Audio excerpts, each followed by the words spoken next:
Nous avons vu dans la vidéo précédente comment créer des bibliothèques et des classeurs. C'était la vidéo numéro 12. Juste pour information, vous pouvez retrouver les vidéos par leur numéro en cliquant sur l'ampoule. Et là, vous pouvez saisir donc le numéro d'une vidéo ou bien d'un mot-clé pour retrouver une vidéo particulière. Donc nous allons voir maintenant les onglets des classeurs. Vous avez en tout 12 onglets qui se présentent sous forme de colonnes. Donc vous voyez par exemple ici nous avons la colonne des formations web, ici la colonne des méthodes, images et vidéos, coaching de soi. Et là, donc vous avez une flèche à droite qui vous permet de défiler vers les colonnes suivantes, sachant que vous pouvez afficher l'ensemble des colonnes, des 12 colonnes en même temps, en cliquant sur le bouton 12 colonnes qui est ici. Voilà. Bien sûr, vous pouvez agrandir votre fenêtre comme ceci. Et vous voyez donc la largeur des colonnes augmente, s'adapte automatiquement par rapport à la largeur de votre écran. Vous pouvez bien sûr élargir chacune des colonnes pour augmenter donc la visibilité. Pour cela, il suffit de cliquer sur la colonne en question et de faire glisser en maintenant appuyer le bouton de la souris sur le bouton gauche, de faire glisser sur la droite. Vous voyez, je peux élargir ma colonne comme je le veux. Je vais la réduire un petit peu. Voilà. Je peux augmenter pareil donc la deuxième colonne. Alors vous pouvez également automatiquement agrandir toutes les autres colonnes par rapport à une colonne particulière. Exemple, si je veux, là j'ai agrandi la première colonne comme je le voulais, et si je veux agrandir les autres colonnes par rapport à celle-ci, je vais sur l'entête de la première colonne et je vais cliquer sur l'option égaliser les colonnes. Et là, vous voyez automatiquement les autres colonnes vont s'adapter par rapport à la référence de la largeur de cette colonne principale. Alors maintenant, nous allons voir la cellule. Donc chaque cellule appartient donc à une colonne, à un onglet, et bien sûr à un classeur qui lui-même fait partie à une bibliothèque. Une cellule peut contenir différents types de médias. Alors ça peut être un document, comme un document Word, Excel, une image, une vidéo. Ça peut être aussi un site internet ou bien un répertoire.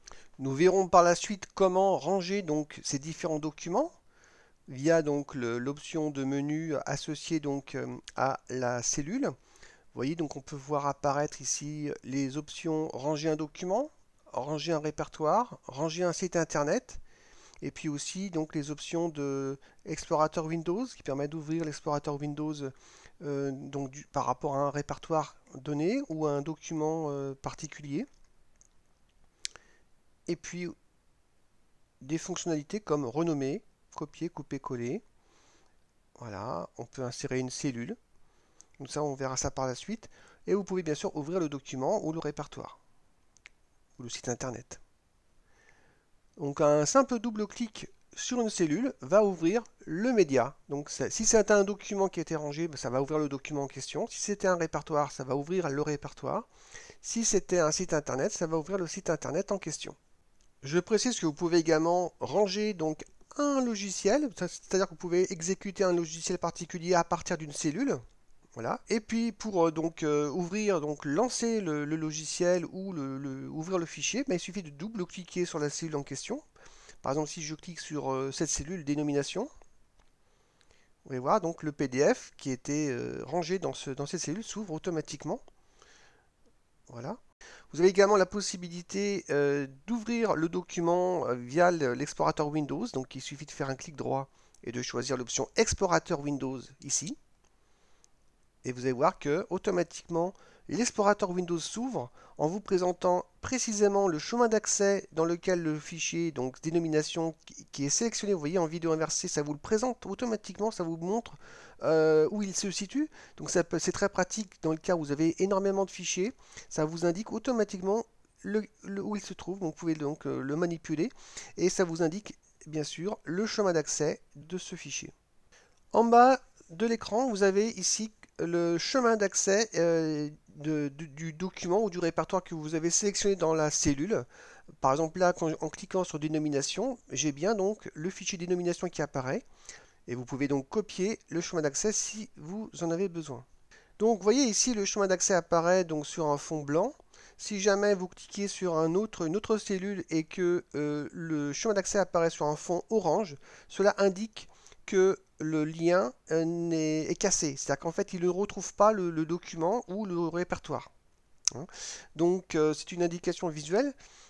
Dans ce cas-là, soit donc le fichier a été supprimé, soit il a été déplacé.